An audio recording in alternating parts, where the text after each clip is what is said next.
नमस्कार। Shiv learning education point में एक बार फिर आपका स्वागत है।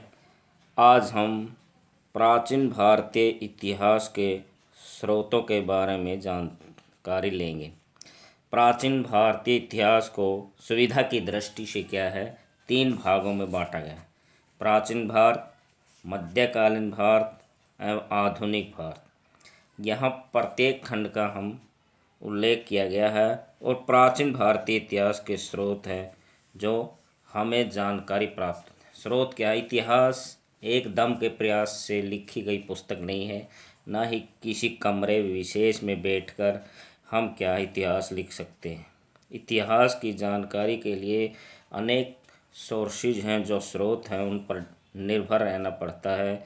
और हमारे पुरातत्ववेत्ता, इतिहासकार और बुद्धिजीवी अनेक स्रोतों से निकाल कर जो सारांश है वो हमारे इतिहास में परोते हैं, इसीलिए इसको हम इतिहास कहते हैं। प्राचीन भारतीय इतिहास के स्रोत हैं धर्म ग्रंथ, ऐतिहासिक ग्रंथ, विदेशियों का विवरण, पुरातत्व संबंधी साक्ष्य।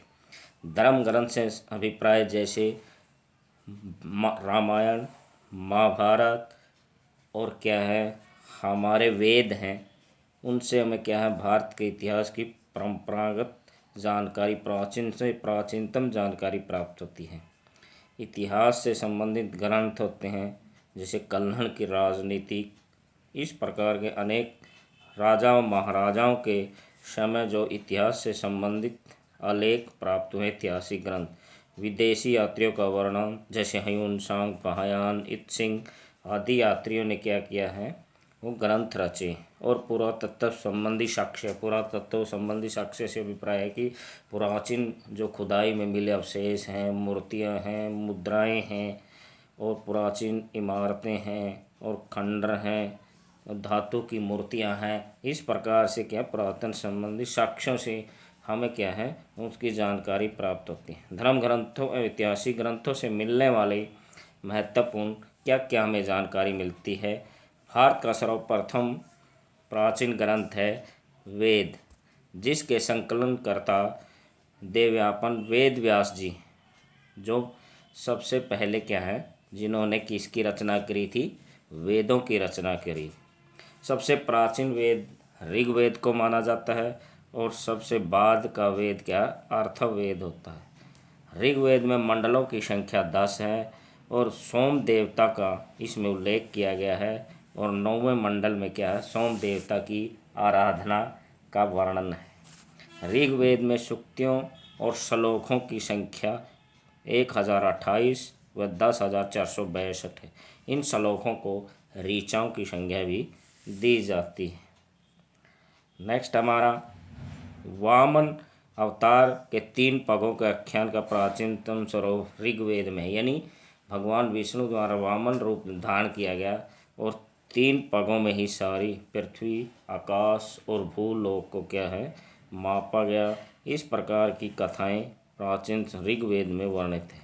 गद्य पद्य वाला वेद यजुर्वेद। यजुर्वेद में किस गद्य भी और पद्य भी, अर्थात गद्यांश रूप में भी और कविताओं के रूप में भी ये है। भारतीय संगीत सामवेद से संबंधित है। सामवेद में 7 स्वरों का वर्णन है, संगीत शिक्षा का वर्णन है, संगीत का वादन गायन और उसकी उत्पत्ति व विकास सभी सामवेद के अंदर हैं। रोग निवारक, तंत्र मंत्र, जादू टोना, वशीकरण, विवाह, प्रेम संबंधी आदि सभी विषयों का वर्णन अर्थवेद में मिलता है। सभा और समिति के प्रजापति की 2 पुत्रियां का अर्थवेद में, यानी सभा और समिति जो प्राचीन समय में हमारी राजनीतिक अर्थव्यवस्था या ग्रामीण अर्थव्यवस्था की क्या इकाई होती थी, वो अर्थवेद में इसका वर्णन है। भारतीय ऐतिहासिक कथाओं का सबसे अच्छा विवरण मिलता है पुराणों में। लोमहर्ष तथा उसके पुत्र उग्र सर्व पुराणों के रचयिता माने जाते हैं। पुराणों के रचयिता कौन थे? लोमहर्ष है उनका पुत्र उग्र सर्वा को पुराणों का। कुल पुराणों की संख्या कितनी है? 18 पुराण है। सबसे प्राचीन प्रमाणिक पुराण मत्स्य पुराण है, विष्णु पुराण मौर्य वंश से और वायु पुराण क्या है गुप्त वंश से, तथा मत्स्य पुराण आंध्र सातवाहन वंश से संबंधित रखते हैं। स्मृति संख्याओं में सबसे प्राचीन और प्रामाणिक है मनुस्मृति। बुद्ध और पूर्व जन्म की कहानी जातक कथाओं में मिलती है। वो महात्मा बुद्ध और उसके जीवन से संबंधित कहानियाँ, उसके अनुयायी से संबंधित कहानियाँ जातकों में मिलती हैं। जैन साहित्य को आगम कहा जाता है। महावीर के जीवन करते हुए अन्य समकालीनों के साथ उसके संबंधों का विवरण मिलता है भगवती सूत्र में। कल्प सूत्र जैन धर्म का क्या है प्रमाणिक ऐतिहासिक ग्रंथ है। अर्थशास्त्र के लेखक चाणक्य, कौटिल्य, विष्णुगुप्त हैं और 12 अधिकरणों में इसे विभाजित करता है। संयुक्त सांस्कृतिक ऐतिहासिक घटनाओं का क्रमबद्ध लिखने का सर्वप्रथम प्रयास कल्हण के द्वारा किया गया, यानी कल्हण की राजनीति, जिसमें कश्मीर के इतिहास का वर्णन है। उसमें ऐतिहासिक घटनाओं को जोड़कर लिखने की परंपरा की शुरुआत हुई। कल्हण द्वारा रचित अनेक पुस्तकें हैं, जिसमें राजतरंगिणी, जिसका संबंध कश्मीर के इतिहास से है। यहाँ एक नंबर पर क्वेश्चन आ सकता है, राजतरंगिणी के लेखक कल्हण हैं। इसमें किसके इतिहास का वर्णन किया गया है? कश्मीर के इतिहास। अरबों की सिंध विजय का वृत्तांत चचमा, लेखक अली अहमद है। चचनामा में इसका वर्णन है। अष्टाध्यायी जो संस्कृत भाषा का व्याकरण है, इसके लेखक पाणिनि है। आ सकता है कि पाणिनि ने किस व्याकरण की रचना की? अष्टाध्यायी संस्कृत व्याकरण की। विदेशियों से मिलने वाले प्रमुख जानकारी, जो कुछ समय पर भारत में आने वाले विदेशी थे, उन्होंने भी अनेक ग्रंथ लिखे। फर्स्ट है यूनानी रोमन लेखक टेशियस। वह ईरान का राजवैद्य था। भारत के संबंध में इसका विवरण आश्चर्यजनक कहानियों से परिपूर्ण होने के कारण अविश्वसनीय है, यानी आश्चर्य से भरी उनकी कहानियाँ था जिस पर हम विश्वास नहीं कर सकते। ये ईरान का कौन था? राजवैद्य। नेक्स्ट हेरोडोटस, इसे इतिहास का पिता कहा जाता है। इसका विवरण भी जनुश्रुतियों एवं अफवाहों पर आधारित है। नेक्स्ट है मेगास्थनीज, यह सेल्यूकस निकेटर का राजदूत था जो चंद्रगुप्त मौर्य के दरबार में आया। यहाँ प्रश्न पुट हो सकता है, मेगास्थनीज कौन था?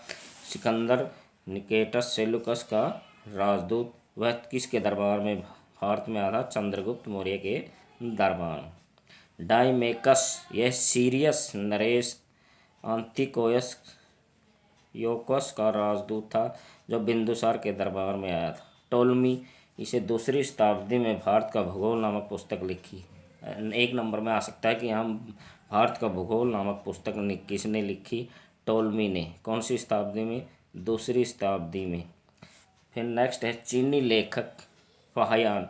यह चीनी यात्री था और चंद्रगुप्त द्वितीय के दरबार में भारत आया था। इसने अपने विवरण में मध्य प्रदेश के संस्कृति के बारे में वर्णन किया है। इसे मध्य प्रदेश की जनता को सुखी एवं समृद्ध बताया। आ सकता है कि फाहियान कौन था? चीनी यात्री था। किसके दरबार में आया? चंद्रगुप्त द्वितीय के दरबार में आया और उन्होंने उस समाज की आर्थिक, सामाजिक, राजनीतिक स्थिति का वर्णन किया है, ज़्यादातर मध्य प्रदेश के आसपास के इलाकों में।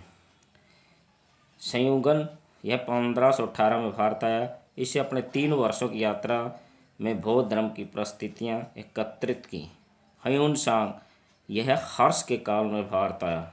ये भी चीनी यात्री था और हर्ष के काल में भारत आया और 6 वर्षों तक इन्होंने नालंदा विश्वविद्यालय में शिक्षा ग्रहण करी।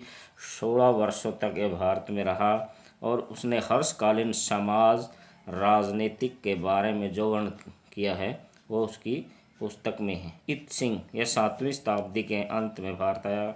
इसे अपने विवरण में नालंदा विश्वविद्यालय, विक्रमशिला विश्वविद्यालय तथा अपने समय के भारत का वर्णन किया है। उस समय की राजनीतिक, आर्थिक, सामाजिक स्थिति कैसी थी, भारत कैसा था, कैसे वहाँ पर नियम कानून व्यवस्थाएं परंपराएं थी।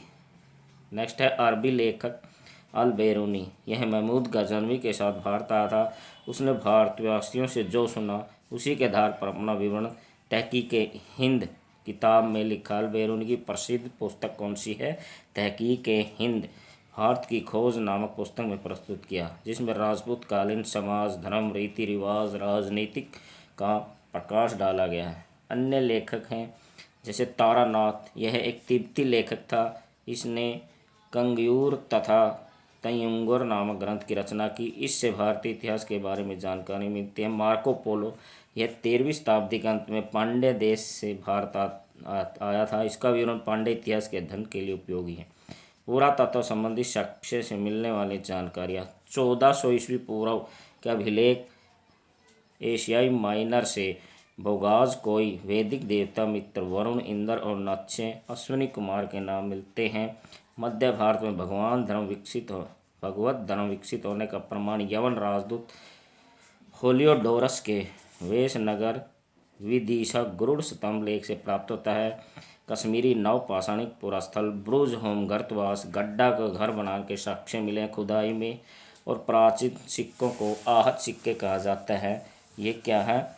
आहत सिक्के क्यों कहते हैं इनको? क्योंकि इनका हाथ से टकसाला में डाला जाता था, इसलिए इसको आहत सिक्के कहते हैं। और खुद उन पर चित्रकारी की जाती थी। सर्वप्रथम सिक्कों का लेख लिखने का कार्य यवन शासकों ने किया। आ सकता है कि सर्वप्रथम सिक्कों पर लेख लिखने का कार्य कौन से शासकों ने किया था? यवन शासकों ने। समुद्रगुप्त की वीणा बजाती हुई मुद्रा सिक्के उसे संगीत प्रेमी होने का प्रमाण मिलता है। सिक्कों से हमें किसी राजा की स्थिति का कैसे पता चलता है? जिस प्रकार के समुद्रगुप्त में उसे वीणा बजाते हुए दिखाई दिया है, कहने का अभिप्राय है कि वह संगीत का प्रेमी शासक था, उसे संगीत प्रिय था और वह अपने राज दरबार में संगीतज्ञों को, संगीत प्रेमियों को आश्रय देता था। हरिकामेडु पांडुचेरी के निकट है। ये रोमन सिक्के प्राप्त हुए हैं। धन्यवाद।